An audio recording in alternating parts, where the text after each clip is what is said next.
to Concept to Culture. We are today with architect Kairavi, who will be taking us through a beautiful topic called Echoes in Stone, Why the Past Still Shapes Our Spaces Today. So thank you, Kairavi, for doing this with us. I think it'll be great if you can begin with just giving us a gist of what you do. What is Kairavi all about? Thank you, Pooja, for inviting me for this wonderful full platform. I am architect, but I specialized in architectural history and research from CEPT University, and I have varied interest in research. It starts from understanding building in different ways, from a piece of paper found in the archive, or reading the building very closely and drawing it, the act of drawing.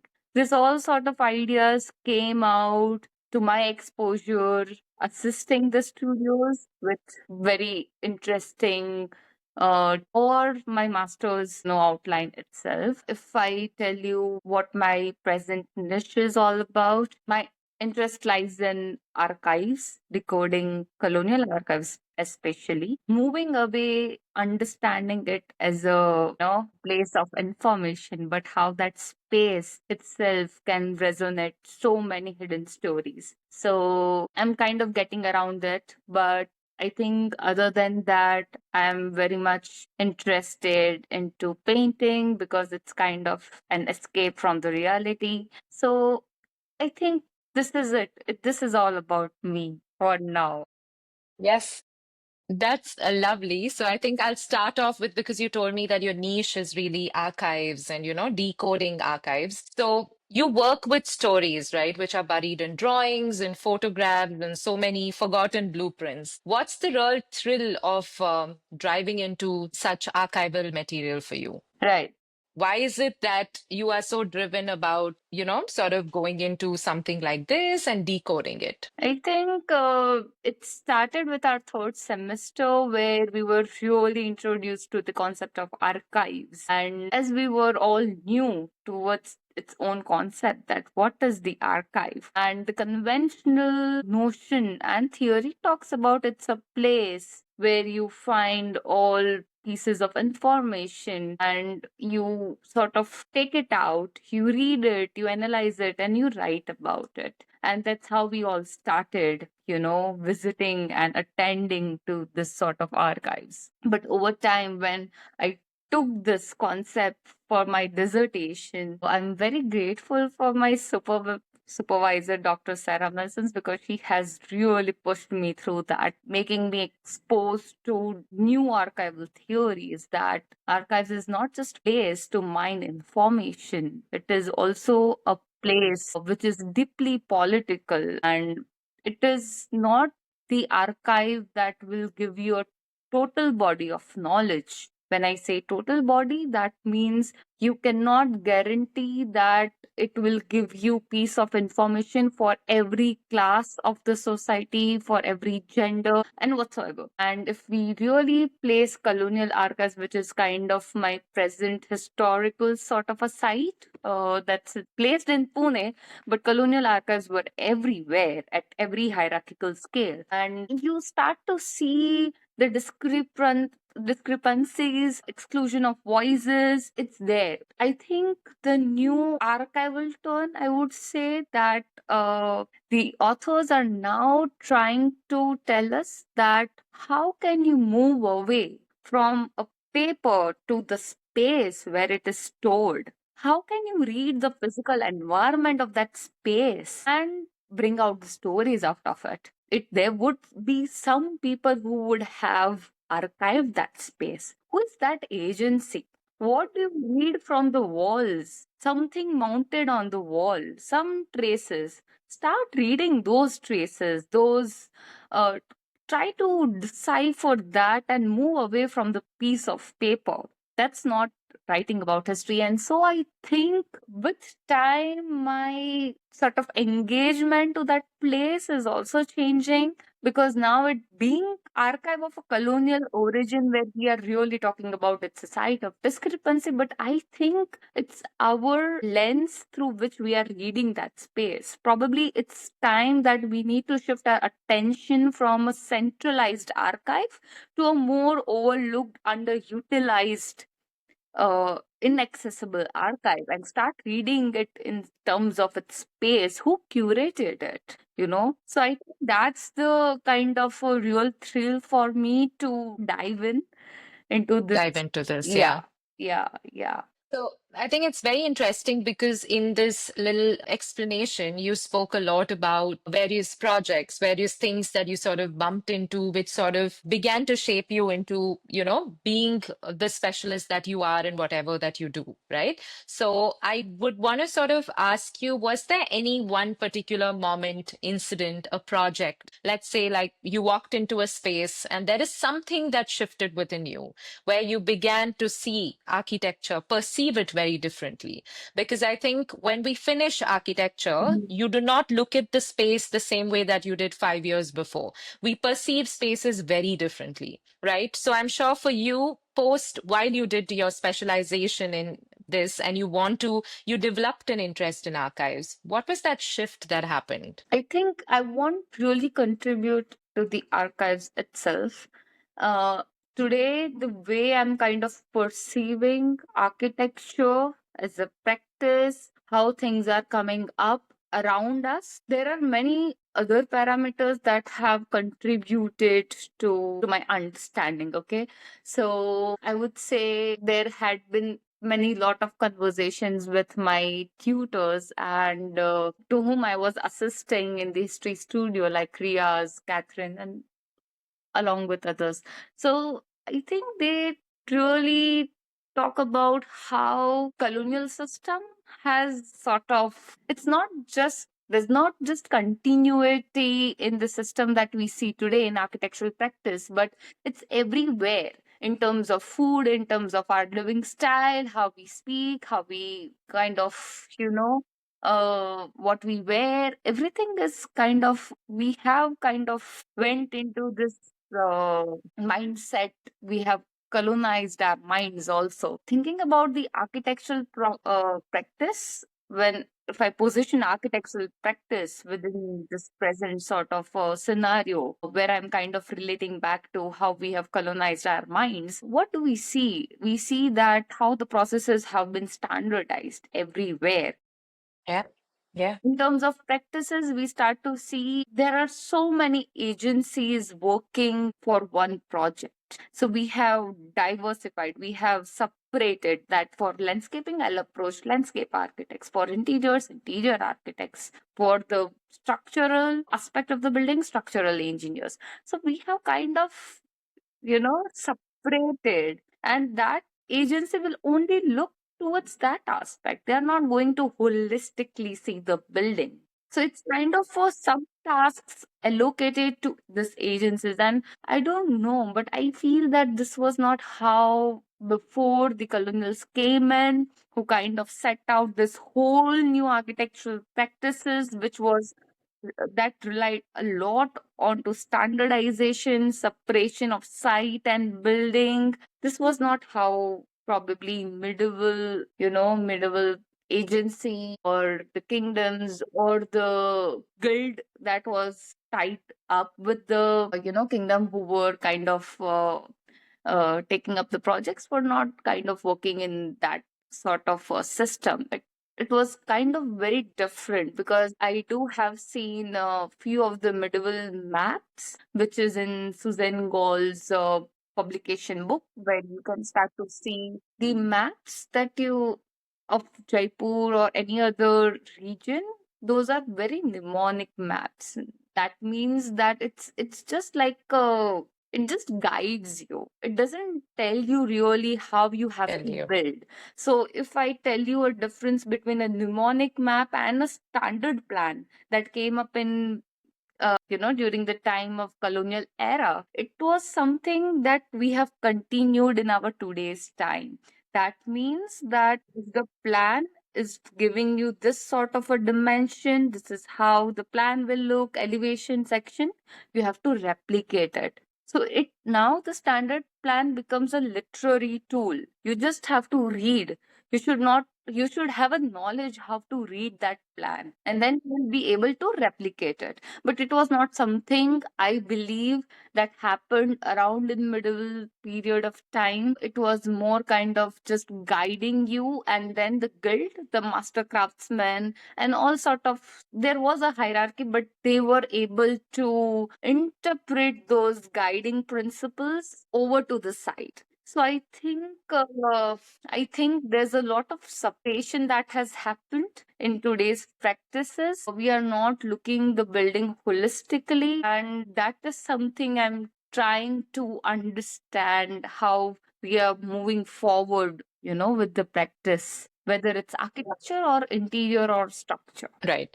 So I think you have mentioned about, the essence of a space and how you are looking at it as an approach of a holistic space, right? So in your opinion, can a building or even let's say an old plan for that matter carry a memory the way a photograph does or maybe a diary does? Because after a while, when we don't restore these buildings, right, they are just memories, memories for people who lived there.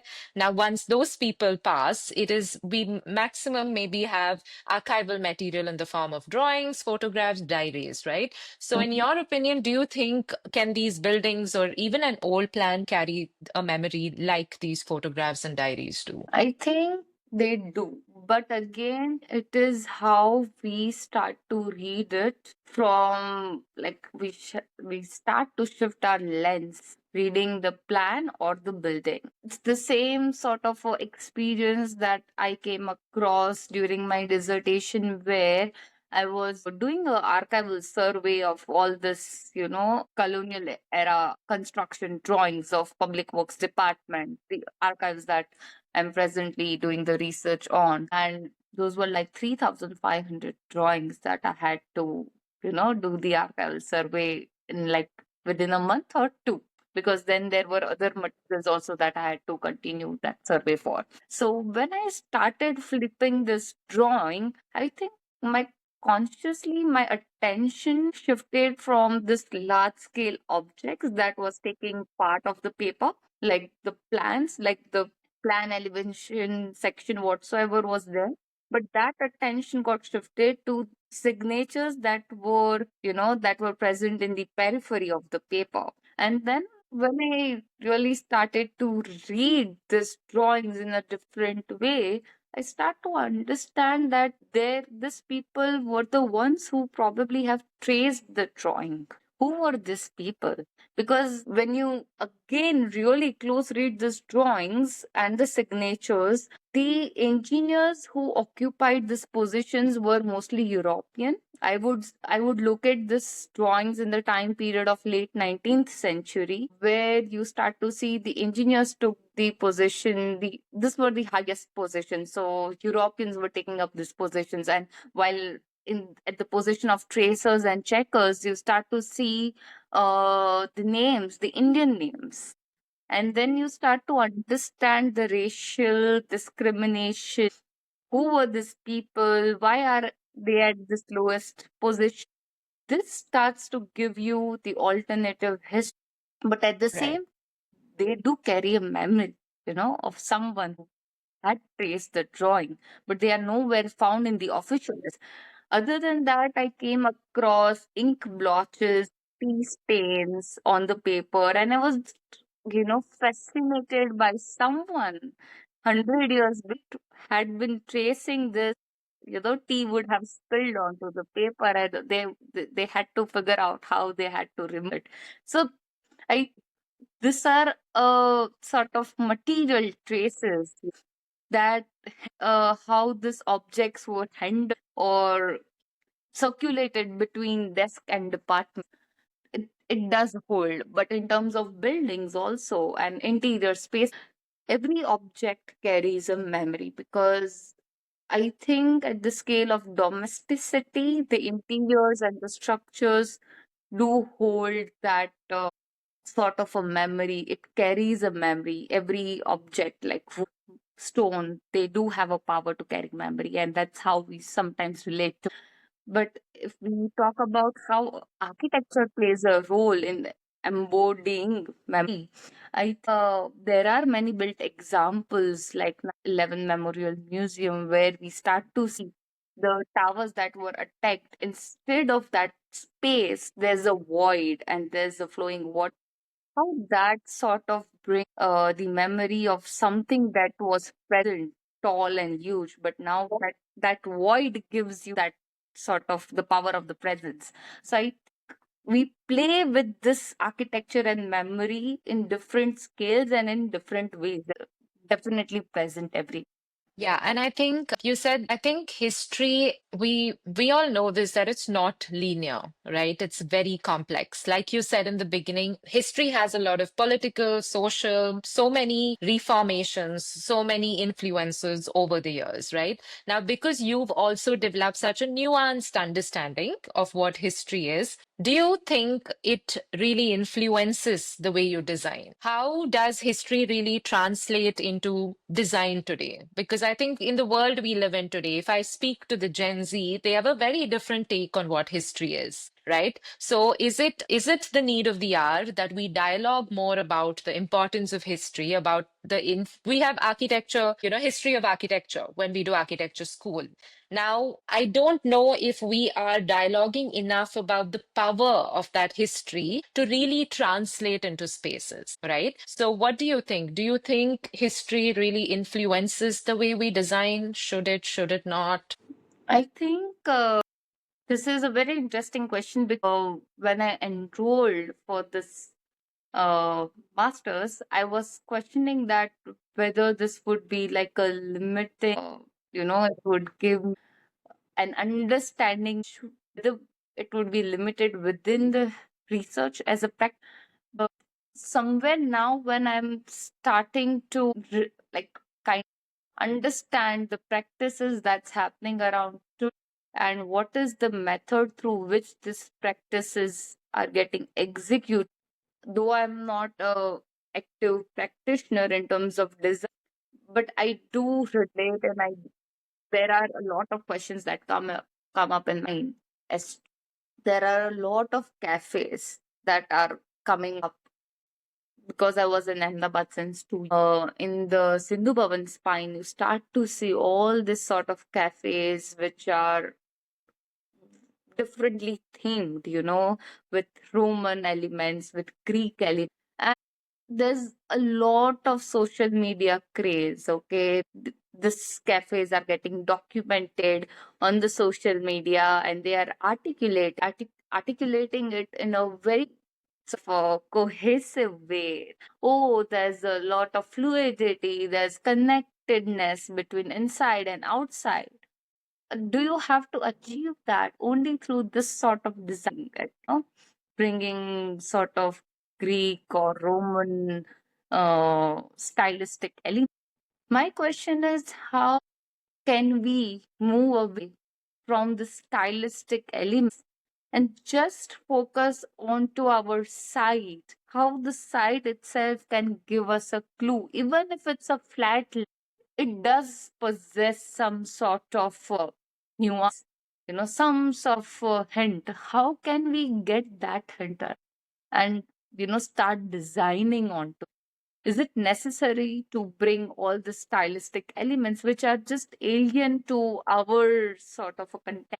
And to which I'm also not kind of being against Western architecture and promoting your, oh, we should bring a Charlie work. No, we don't have to. What I mean to say, in our present context, how do we understand the material that's available, or a local material? If we talk about agency, what is that local agency to which we bring it in so they can so they can show something, their talent, through the building process? How can we kind of work in that way and stay away from all the stylistic connotations that, oh, this is a Greek style cafe, and yeah, that's but it's not contributing to a larger architectural practices and questions that we have. And I feel this all comes when you start to engage yourself not just history but theoretical frameworks, and also like what is the need of the art. It's not just about pleasing the art, because I feel it's just about pleasing the. So uh, there are a few practices who does not really delve into this sort of stylistic uh, building objects, but I think those practices also are quite aware of the tectonics of expression. How do we deal with the architecture, the agency, they are quite aware about it. So I think uh, that intersection of theory, critical thinking is very much needed in the architectural practice. It is very much underestimated, like I think in the sort of Indian subcontinent, that oh, what do you learn from history? What do you learn from I think you do learn a lot from the past. You understand the frame. You just have to understand the subtle sort of a grid, beneath it.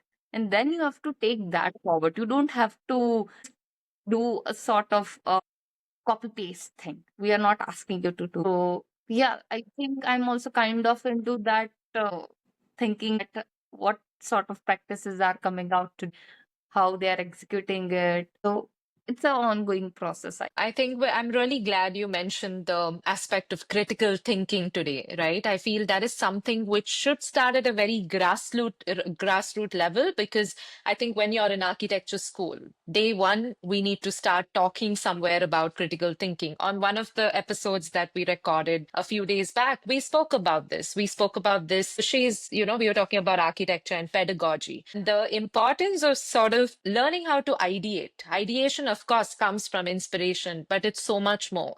It's so much more complex than that, right? So when you say context, are we really picking out of history? The very fact that we have history of architecture in our curriculum, are we allowing or enabling students to be able to make your designs holistic?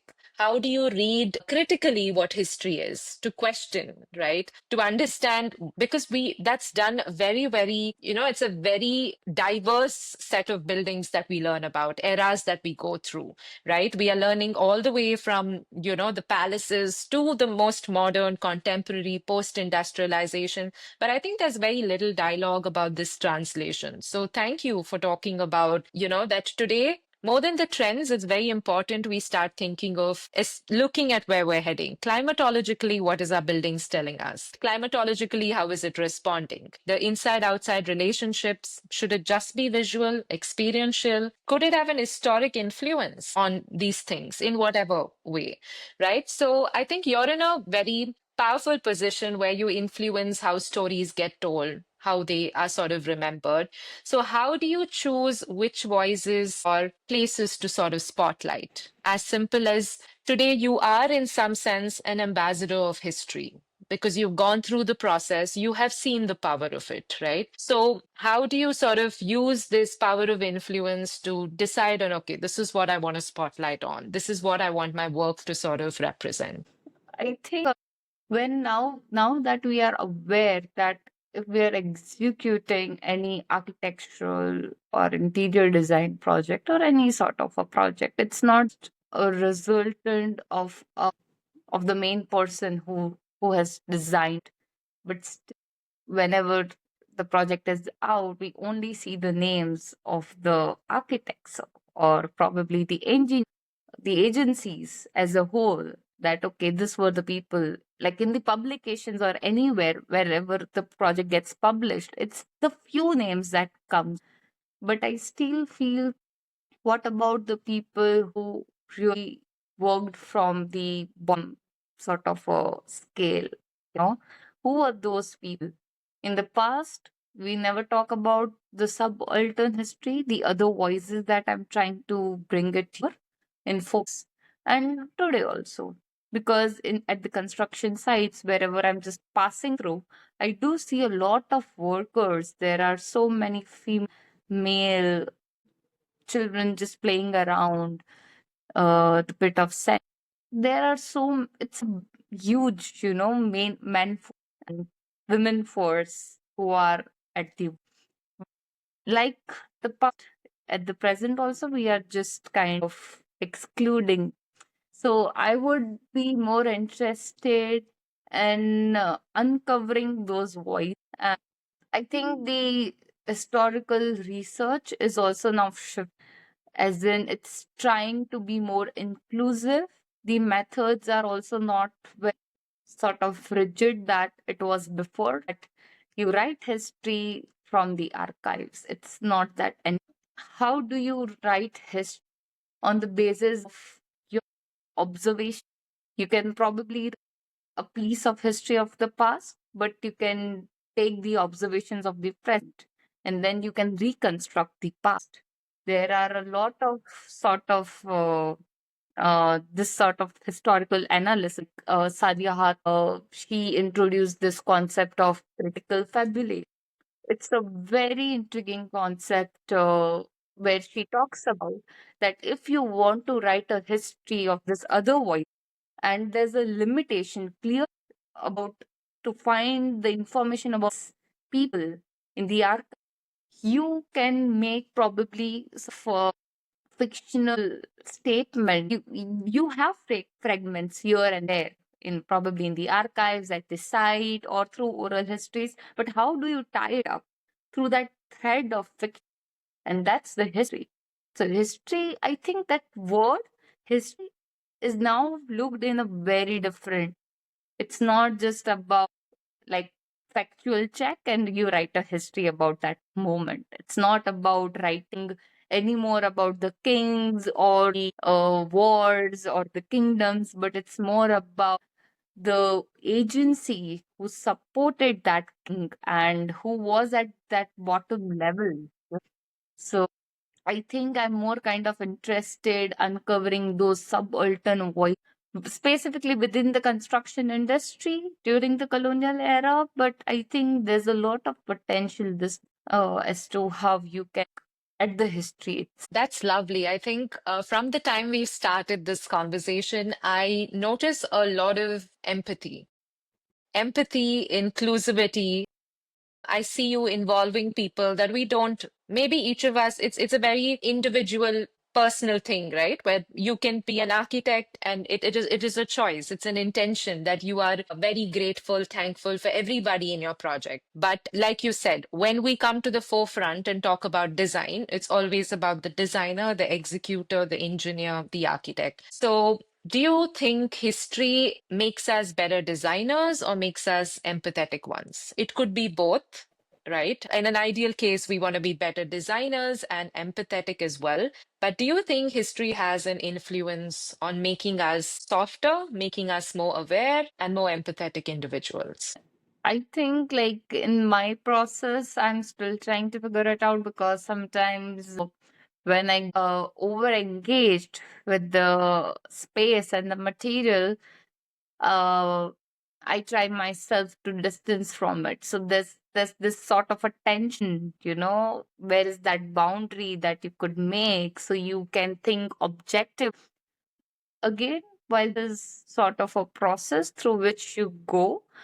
Uh, the earlier history and the conventions around it, which were to write objectively, to write formally, is no. That's what I feel and I think about because I do remember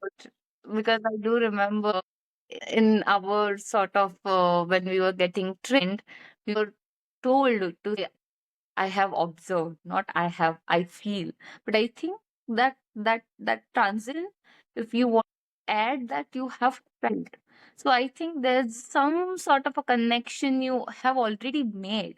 So I think that connection of a user to this, that is also the power of the history that can unfold the other narrative, right? So what I'm trying to say that the objectivity and the subjectivity and the questions around it, how do we approach?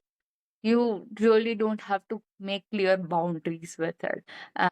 In terms of being empathetic, I think you become sensible because now you are understanding various facets of the agencies who were involved, who got erased, who are never into the official history, and you really want to know about it, right? So the history in itself, it exposes you to the question of identity, to the culture, and all sort of the sub themes related. But I do feel one should be engaged and exposed to critical ideas, theoretical frameworks. I won't say that you really have to dive deep into it. It helps you, to shape your thinking process, and how then, how can you then add it to the current architectural practice working out. And I think, there is a lot of things you've left me thinking about. So there's a lot of contemplation that's happening while I'm talking to you. Thank you. I think you perfectly sort of summarized on what we've been talking about, right, in different versions in some sense. Thank you so much, Kairavi, for doing this with us and for helping us learn better about history and more.